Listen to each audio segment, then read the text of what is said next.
Kemudian yang kedua adalah penata layanan operasional ya. Penata layanan operasional itu jenjang pendidikannya adalah minimal S1 atau D4 ya. Bidang yang relevan dengan tugas ya. Halo, salam satu data. Malam ini Mimin kembali akan membahas terkait CASN tahun 2024. Nah, kali ini Mimin akan membahas sebuah informasi terkait jabatan ASN P3K teknis di sekolah. Nah, seperti biasa, sebelum Mimin bahas bagi teman-teman yang baru pertama kali menyaksikan channel YouTube Salam Satu Data, jangan lupa subscribe channel Mimin agar tidak ketinggalan informasi yang update dan terpercaya dari kami. Nah, berikut ini adalah rincian prioritas usulan formasi ya untuk P3K teknis di sekolah. Nah, ini dikhususkan bagi teman-teman TAS ya, Tenaga Administrasi Sekolah atau TENDIK atau TU ya.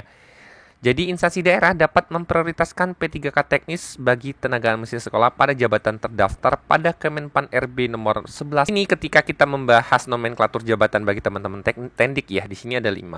Itu tidak terlepas dari Kemenpan nomor 11 tahun 2024 ini ya.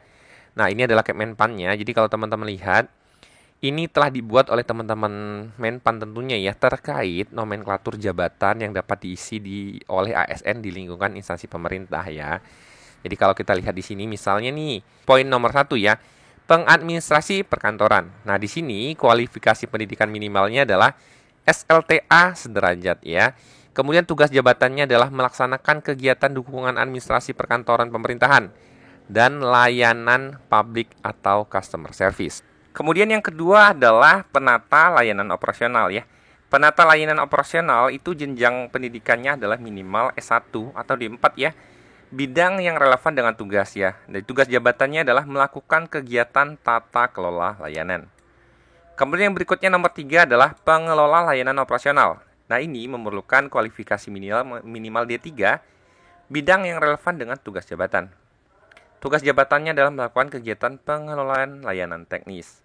Kemudian yang keempat adalah operator layanan operasional. Ini adalah STA sederajat melakukan kegiatan pengoperasian layanan teknis. Kemudian yang nomor 5 adalah pengelola umum operasional. Ini bisa diisi dari jenjang SD sederajat atau SLTP sederajat. Tugas jabatannya adalah melakukan kegiatan pengelolaan layanan umum.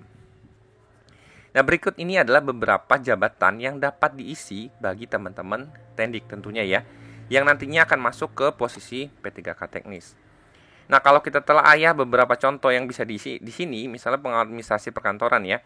Pengadministrasi perkantoran itu misalnya bisa masuk dari teman-teman di bagian pengadministrasi kesiswaan, kurikulum, pengadministrasi PTK, pengadministrasi surat menyurat ya, kemudian pengadministrasi sarana prasarana. Nah, ini bisa masuk. Nah, kemudian penata layanan operasional, di sini tidak ada contohnya. Tapi ini diisi oleh teman-teman yang jenjangnya S1 ya. Pengelola layanan operasional itu misalnya di sini adalah pengelola perpustakaan ya. Di sini syaratnya adalah minimal D3 atau bidang yang relevan dengan tugas jabatan ya. Nah, ini bisa diisi dari teman-teman pengelola perpustakaan. Kemudian berikutnya adalah pengelola umum operasional. Pengelola umum operasional ini kalau kita bisa contohkan di sekolah ya, cleaning service, tukang kebun, dan pramutaman ya. Ini bisa masuk di poin-poin yang satu ini. Jadi kalau teman-teman lihat di sini, jika teman-teman saat ini mungkin di TU-nya itu sebagai posisi apa dengan jenjang ijazah apa, teman-teman bisa lihat sebenarnya teman-teman itu relevan atau jabatannya bisa mengisi di antara kelima ini gitu ya. Misalnya kalau teman-teman itu saat ini adalah petugas taman, nah teman-teman kemungkinan kan bisa masuk dari jalur ini ya. Apalagi teman-teman memang sudah terdata di pendataan non-ASN. Atau misalnya bagi teman-teman operator dapodik maupun operator aset ya. Jadi kalau teman-teman operator dapodik atau aset itu sebenarnya kemungkinan itu mintanya adalah syaratnya sebenarnya dari posisi D3 ya. Karena itu masuknya pengelola layanan operasional ya, melakukan kegiatan pengelolaan layanan teknis. Nah, di sini memang diperlukan kurang lebih ijazahnya adalah D3 sederajat ya. Bagi teman-teman yang operator aset maupun operator dapodik. Jadi ini bisa diambil di sini. Nah, atau teman-teman silakan cek di buku panduan kerja tenaga administrasi sekolah ya. Deskripsi tugas tenaga administrasi sekolah atau madrasah.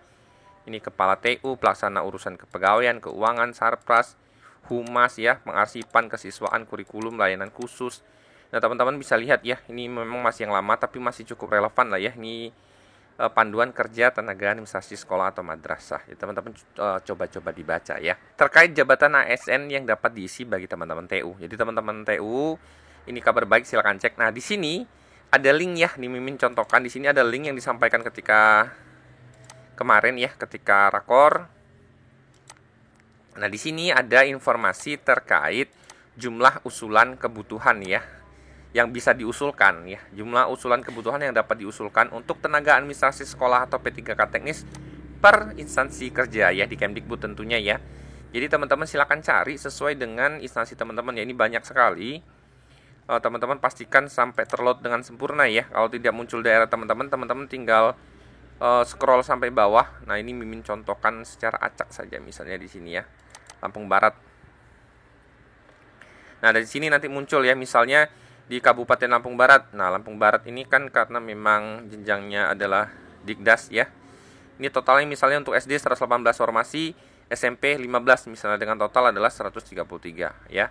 Jadi teman-teman bisa lihat kira-kira untuk usul kebutuhan rinciannya yang bisa diusulkan itu kemarin berapa ya. Jadi ini misalnya Kediri dengan total 236 dan SMP 30 jadi 266. Jadi teman-teman bisa menggunakan link ini ya. Kemudian banyak juga yang bertanya kepada Mimin misalnya gini, Min, saya itu sebenarnya itu di Perpus, tapi ternyata saya bukan D3, saya itu saat ini adalah misalnya SLTA sederajat.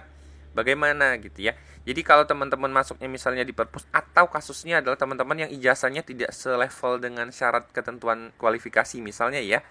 Misalnya teman-teman itu saat ini masuknya ke sini, tapi teman-teman ternyata ijazahnya cuman SLTA gitu ya. Nah, teman-teman nanti bisa saja mengambil formasinya untuk di bagian SLTA gitu ya, yang sesuai dengan ijazah teman-teman gitu ya. Jadi ini adalah informasi terkait jabatan ASN P3K teknis bagi teman-teman tenaga administrasi sekolah ya. Jika teman-teman ada pertanyaan, silakan komen di kolom komentar. Semoga informasi dari Mimin bermanfaat. Salam satu data.